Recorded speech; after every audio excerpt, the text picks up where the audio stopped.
Okay, so the first one is coming from Bob, I think. Yeah, Bob H. And he's asking in episode 515, you mentioned lower competition areas while showing Maricopa.Felling.Pro and others. And so he's pointing out some of the websites that I've shown and he's showing the population.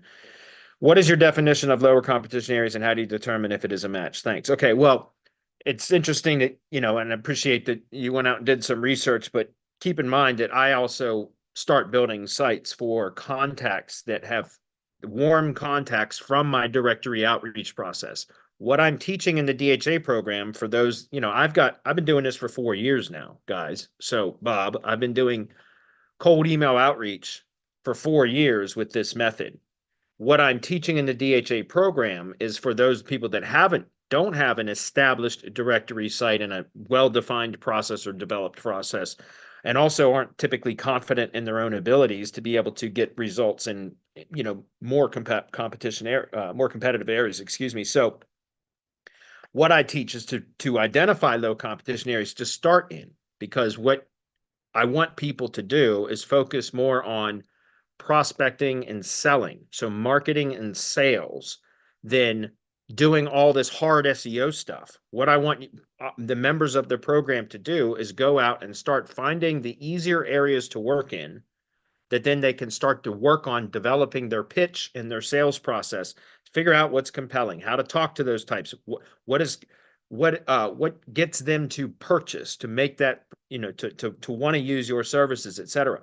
So what I teach is to find low competition areas to target. What I show is also some of the locations that I'm building because I have a prospect that it's not about low competition. It's that they have, because of my directory outreach process, my cold emailing, et cetera, my prospecting in my agency, I get a tree contractor that contacts us and says that they're interested in what we have to offer. When I get a contact like that, we know that there is likely going to be a sale at some point in the near future. So I task my team to then just go build an LLG site in that area anyway. Does that make sense? So some of the sites that I show as example sites are not because they were identified as being low competition areas. They were just sites that I built because I had a tree service contractor that's interested in what we have to offer. Hopefully that makes sense. So there is a distinction between what you're asking and what I typically show. Therefore, because of your question, though, I'm going to demonstrate exactly what I do to identify low competition areas, which will answer your question. Okay.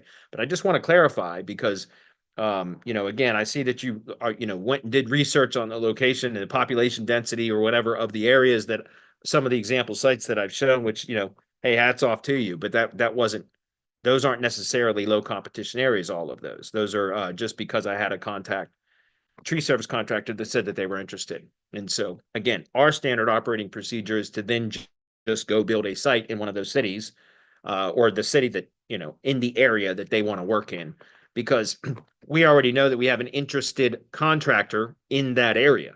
And so it makes sense to go ahead and build an asset. Whether we end up closing them or not, it doesn't matter, because now we have an asset that we can use to monetize with another company in the same area. Does that make sense?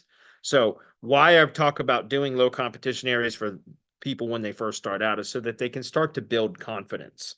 By selecting low competition areas, you can typically get results very, very quickly. With that, once you figure out the proper on page, the proper structure, which is going to take some trial and error. But once you get that right, then you can rank very quickly, even if not for all of the cities within the service area of that particular site that you're building. You only got to get half or more of them to rank well before now it's monetizable, right? You can use it as a sales tool to market and pitch your services. Like, hey, look, I got this site that I just built a month ago or 6 weeks ago, and it's already got, 25 keywords in the top 5 results of the search for the same products and services in the same service area that you work in, Mr. Contractor or Ms. Business Owner or whatever. Does that make sense? So the point is, I'm going to show you guys the way that, and again, we have a full SOP for this in the mastermind, and it's also part of the DHA 3-day workshop, which we were just discussing earlier. That's one of the first things we give out as a the selecting an industry SOP, and then also identifying low competition areas, right? So the competition and location research. So I'm going to demonstrate that very quickly. There's a full SOP for this, but really it's quite simple. And that is, I use two sources for this. there, and in the SOP, there's some additional alternative methods that are require a little bit more work, but can, you know, if you want to be more granular about it, I found the very, very quick and efficient way to do it is with two tools. Number one is Google Trends, and which is free, and number two is WriterZen. You guys can go to writerzen.net, and you can purchase it there, or you can, I think AppSumo might even still have they may still have a deal for WriterZen, maybe not, but you can go check it out. And also, they do have an upgrade to an LTD or lifetime deal if you just create an account in WriterZen, and you can click on that, and they have some specials or some stuff there. But WriterZen, the reason why I use this tool is because of the Keyword Explorer. They have this wildcard option, and it has an all-in title. I'm going to demonstrate this in a minute, but it has an all-in title SEO metric. So basically, it does a Google search with all-in title, so that it will show you how many pages are indexed with the specific search queries in the SEO title or the meta title of those pages, if that makes sense. And so that's a much better indicator. By the way, it's not 100% accurate. The all-in title function, which they call the golden filter in Keyword Explorer, but it's a really good indicator of how many pages are specifically titled with that search query, which means the lower the number of pages with the all-in title, the search phrase in the all-in title, that typically the easier it is going to be to rank for that specific search query. So I'll demonstrate that here.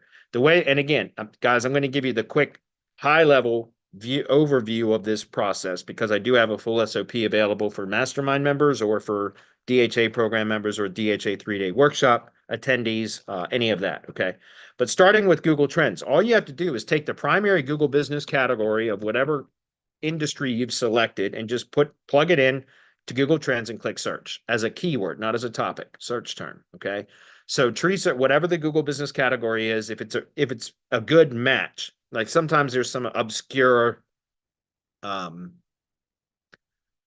businesses that don't quite fit into that don't fit real nicely or neatly into a Google business category. For example, the We Buy Houses folks, the quick turn real estate folks, real estate consultant is the typical Google business category, but for that, which isn't probably the best keyword for that. But for most local businesses, when trying to identify low competition areas, what I recommend is just selecting the primary Google business category term and then using that as the search query when you go to Google Trends. All right. Then from here, what you want to do is you want to look at either the past 12 months or the past 5 years.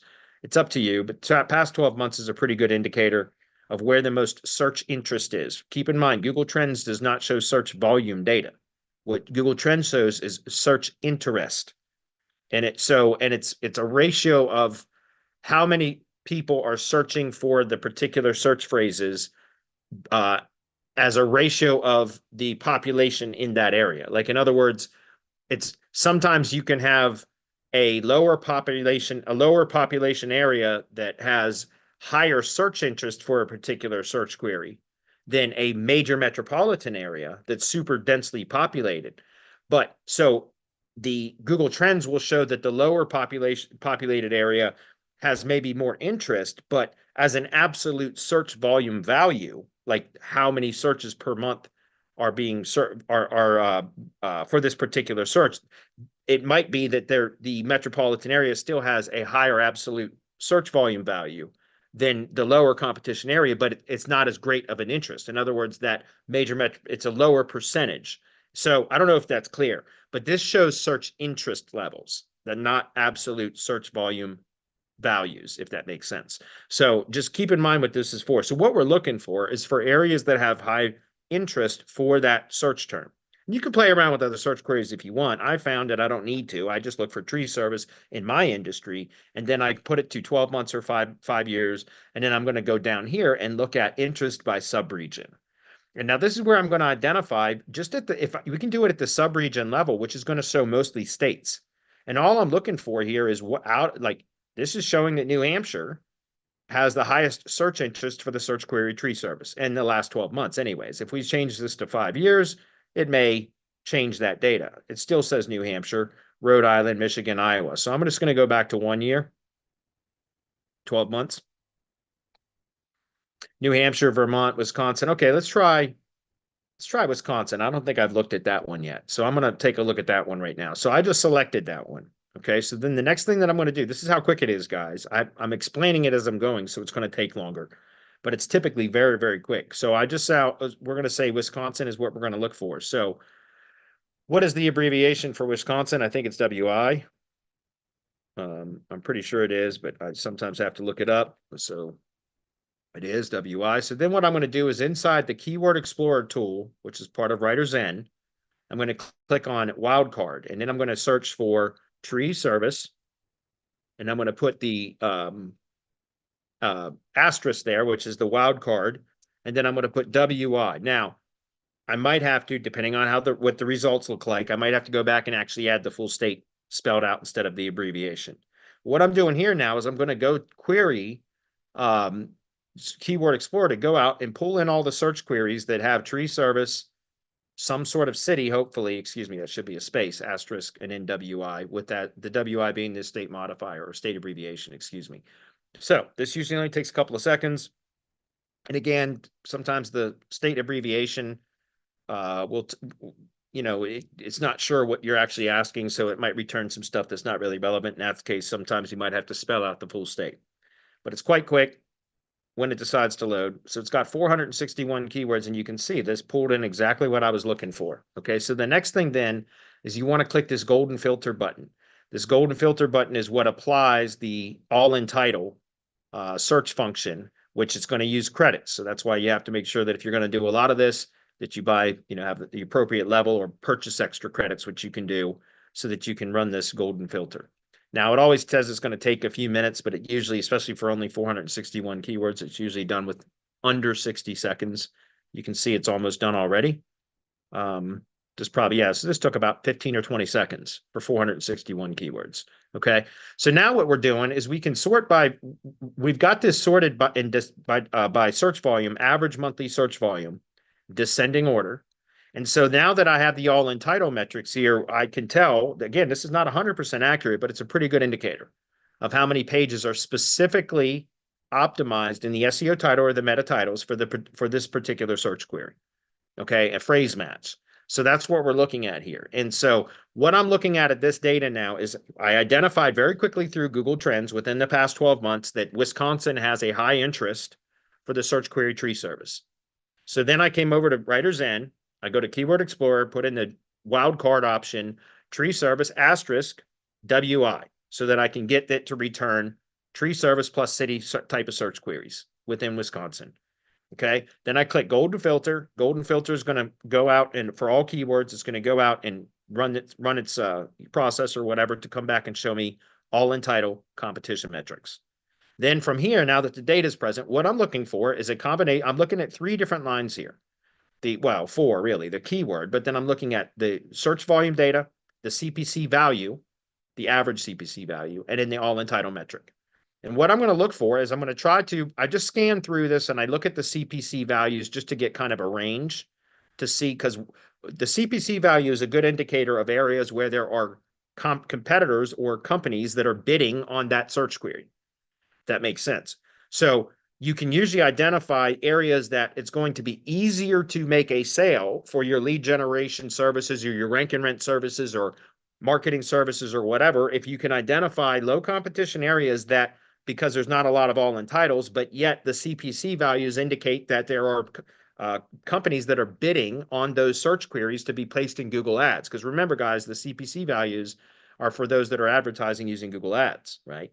And so I just kind of scan these, the keyword. Well, I really look at the numbers first. And when I find something that looks potentially interesting, or it looks like it has potential, I should say, then I'll go look at the search query itself. Okay, so for example, we can see 720, 1376, only 5 in titles for tree service Madison, Wisconsin, which I find that kind of hard to believe because that seems like that's one of the on the upper range or higher range of CPC values for this particular state.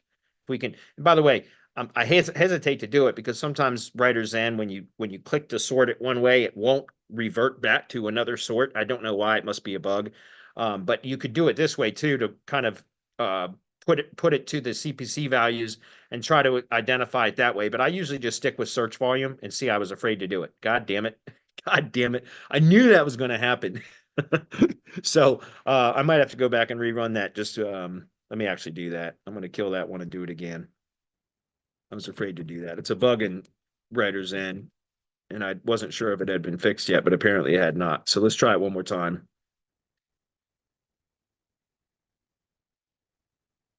And so anyways, what I'm looking for here, guys, because I'm just going to let it rerun. And all right, sweet. So let's go ahead and do Golden Field. It's probably going to charge me again for that. It is. It's all right. I get 150,000 credits per month, and I got 3 accounts. No kidding. So we use this a lot. But okay, so now that we did this again, guys, what I'm pointing out here is again looking at 720 um, searches per month, which is pretty. That's high volume for Wisconsin apparently.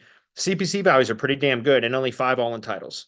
That means there's a very good chance that I'll be able to rank for that fairly quickly without a lot of additional work. So that's one right there that I would put into a list to look at. Tree Service, Madison, Wisconsin. Okay. Then I'd scroll through here and I'd look for some other ones. I'm going to look for something else with some higher CPC values. Here's another one. New Berlin, Wisconsin, only 6 all-in titles, 90 searches per month, $14.50. Tree Service, Hudson, Wisconsin, 90 searches per month, 1569 CPC. So on the higher end of the CPC range, and only 2 all-in titles. So right there, I just found 3 in a row that I would go research a little bit further. And so then the next step then is to determine what are the location pages that I would be creating if I was going to build a site around one of those cities. So I'm going to go to the easylocal.com map radius tool. Okay, which by the way, if you just go to easylocal.com at the bottom, you'll see map radius calculator right there. You just click that. It's going to take you to where we are. And then what I would do is we're going to go back to, what was it, Madison, Wisconsin, right? Yep. So what I'm going to do is come back over here and I'm going to type in Madison, WI, and I'm going to put, I don't know, let's go with 6 miles just to see how many cities that returns within that service area. And so in this data here, and let me pause the screen for a minute while I open up a clean version of a notepad file so we can use that for copying and pasting. Okay, so once I've done that, you're going to copy this data from here. You can't extract data from here without copying all of it because it just copies it all anyway. So I always just copy it, paste it into a notepad file. Then what I'm going to do is come up here. Let me zoom in on this so you guys can see it a little bit better. Well, I set it for 6 miles, and you can see Madison has a ton of zip codes. It's a big metro area, right? So what I'm looking for really is I'm trying to identify a service area radius for my specific template that I use for tree service contractors, which is 5 location pages, right? There's always going to be one that would be considered where the primary location, which is going to be the city, the main city, which is likely where the GBP would be if it had a GBP. Does that make sense? And then I play around with that radius in this tool until I get 4 additional locations, the city plus 4 additional locations, preferably all within the same county. And you'll know if the radius is extending beyond just one county because you'll see county terms down here. And so as long as it's all in one county, then I try to, that's the way I typically am going to optimize, is the homepage is going to be optimized for the county. And then there's going to be 5 locations, supporting location pages, one that's going to be the primary city that I used for this research, and then 4 other adjacent cities or towns within that service area, all within the same county. That way it's a hyper-local site that is optimized on the homepage for the county, and it's got 5 supporting location pages that all fall within that county.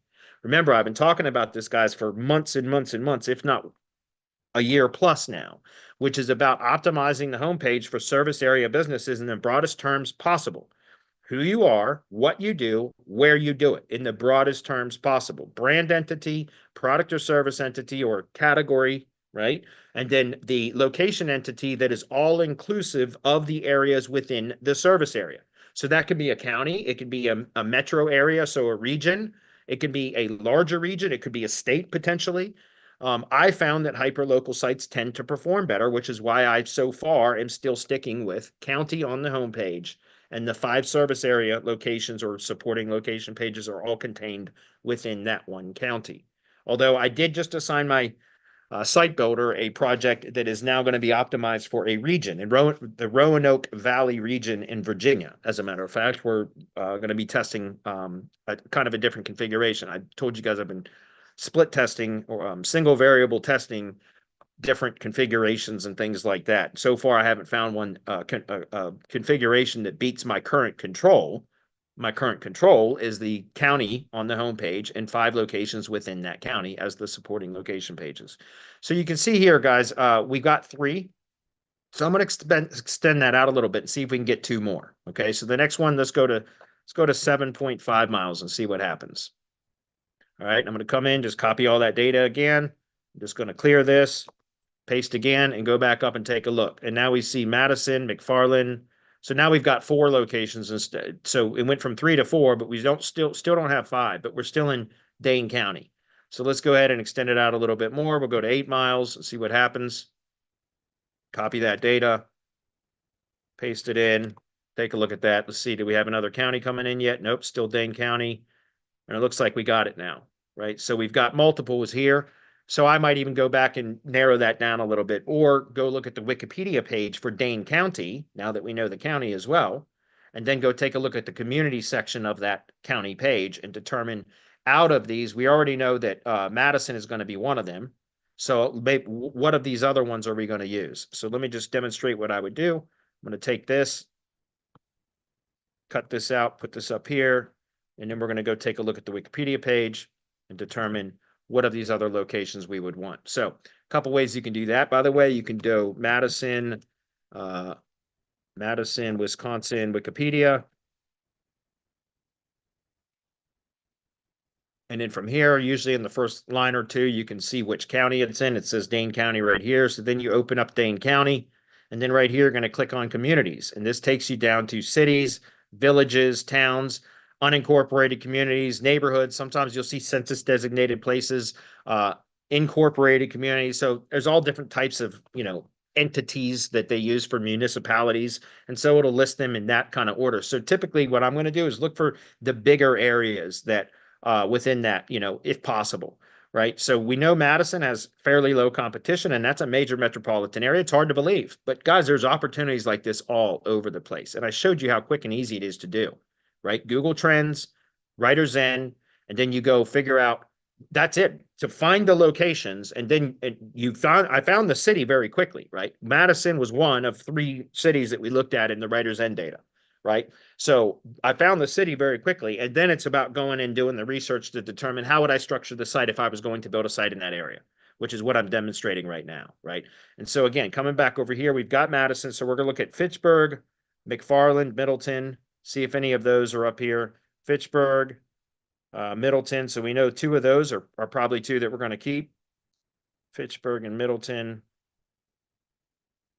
Let's go ahead and get rid of that for now. Manoa, that's another one. So that Sun Prairie is another one. So we'll move this one down and this one down for now. And there we have it, right? We got 5. Madison, Fitchburg, Middleton, Monona, I think it is, and then Sun Prairie, right? So there it is, right there, guys. That's my site. Does that make sense? And I got the template. Guys, this is what I'm talking about. When you get it down, you can scale so quickly. How many of you guys decide on a rank and rent site or a lead gen site or a project, whatever, and how many of you guys can go through and very quickly, I mean, I explained it. It took 20 minutes for me to explain it. But you can imagine if I had just done this without talking, I could have had this done in less than 10 minutes, right? 6 or 8 minutes, guys. Boom, there's my next site. You get it? Like, that's what I'm talking about, guys. Build efficiency into your business. You don't get paid to do this work, right? You're not getting paid to do this kind of work. So imagine, not having a process. Not imagine. Most of you probably don't have an efficient process for this, right? For identifying the areas that you're going to target very quickly, very efficiently. You spend hours and hours and hours trying to figure out where you're going to target and all that kind of stuff.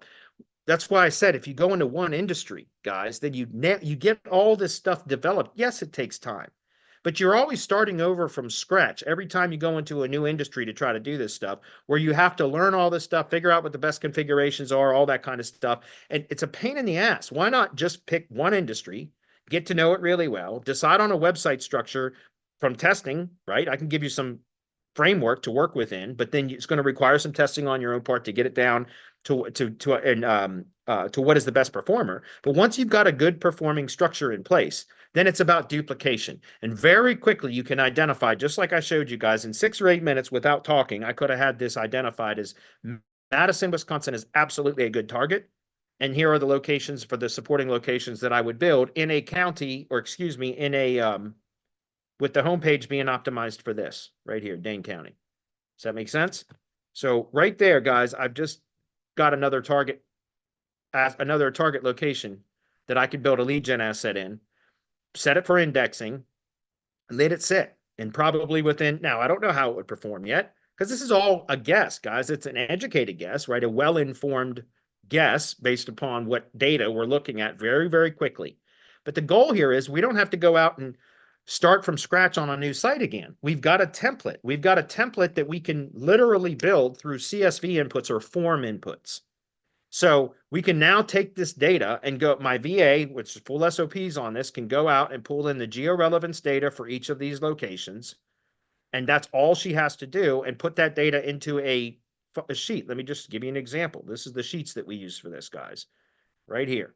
Here's the one for Felling.Pro, because I've been working on HighLevel automations and workflows for 2 fucking days. No kidding, because we're trying to get our last service launched. But here's what I'm talking about, guys. We take the data for each of those cities. This one's not a completed one. Let me give you one that's completed. Give me a second, because that one's done in Google Sheets instead of this. All right, so here is one that here we go. This is one that my VA my team member just launched 3 weeks ago, maybe. And so here's an example. That needs to be updated too. God damn it. Yeah, that needs to be updated. But here's an example of what I'm talking about. Here's the city data for this particular site, which is Spotsylvania.Felling.Pro, right? So the city data is here. The georelevance data for each of those 5 cities for that particular site. My VA goes out and collects all this data, and then from there goes into HighLevel, because we use HighLevel for our site builder. Go into HighLevel, and there's a separate HighLevel form for each one of these sheets. So there's a total of 9 sheets, or 9 forms, excuse me.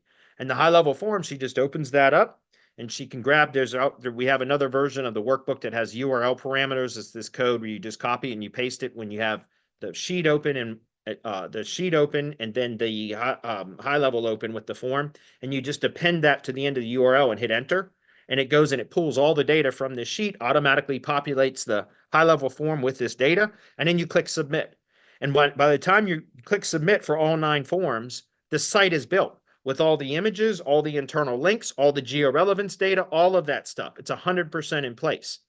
And so you guys can see how we are able to scale very, very quickly, because we can take these types of site templates that were built that are easy to build, or we have to go out and do the data collection, identify the low competition areas, determine on the cities within the county, right?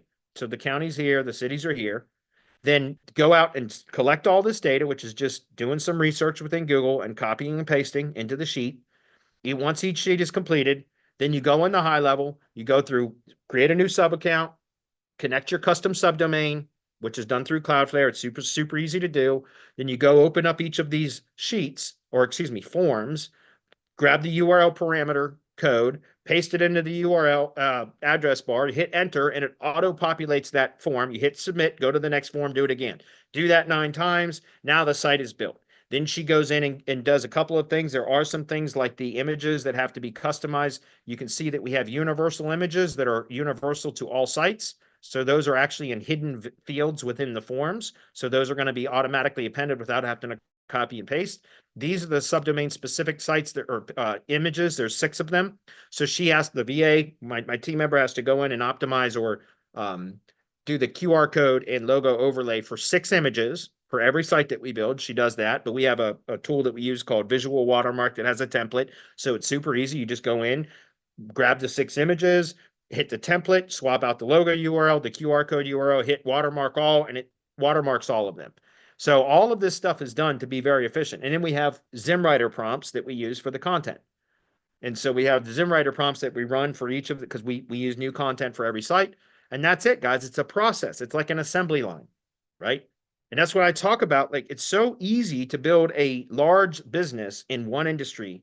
When you get to know the industry well, you know how to sell to those people in the industry, because that's all you do. And then you can develop these types of processes, or use the processes that we've developed, and modify them for your own industry to go out and very quickly identify low competition areas that you can target that you know you have very good chances of performing well without a lot of additional SEO work. Now, you won't know until you actually deploy the site as to how well it's going to perform without any additional SEO work. But the goal here is if you can find and identify these types of locations, low competition locations very quickly, without a lot of work, like I just showed you can be done, and you have somebody that's building the sites for you, then why not just build a whole bunch of sites? God damn it, there's a gnat flying around. As I was saying, if you had 100 of these sites and only 30 to 35% of them, which is about average really, are going to start ranking with little to no additional SEO work. If you build 100 of these sites, guys, and now you've got 35 sites out of 100 that you can now use to monetize by either ranking, doing rank and rent or pay per lead, or use it as a sales tool to sell your SEO or marketing services to businesses in those areas that you already have ranking sites in. Because you could point to it and say, I'm already outranking you for the same products and services that you provide in the same areas that you provide. I can do this for you as well. Would you like to work together? If so, I can assign this site to you. So you can either monetize it by renting the site, selling the leads, or assigning that site to a client that you've sold traditional retainer-based services to. So you're still monetizing the site. It's just part of a larger retainer package, if that makes sense. And so again, guys, and by the way, you've done this research. You already have something that's ranking fairly well. So you know it's a low competition area because you were able to rank that site with little to no additional SEO work other than just proper on page, right? And so doesn't that mean when you do land a client in that city, whether you rent them that site or whatever, it's likely that you're going to have that their projects are going to be fairly easy to rank as well, because you've already identified that and proven that it is a lower competition area. So of course they might have a shit website and everything else, but that's an opportunity for you to sell them on another site build, which by the way, with my tree guys, guess what kind of site they get? This exact same damn site. They just get another one if we end up having two for them, one with the lead gen brand and one with their brand. We have another site built just like this with their logo, their image, their own specific images, etc. But it's the exact same template because I don't even let tree guys make it. If they want a site out from some other company, that's fine. They're free to do that. But if they want us to build the site, it's going to be this. Like we can change the colors and the images. We can change the services if they want, but most of the time they don't because this is what most all tree guys offer right here. And in the service areas are going to be the same anyway. Does that make sense?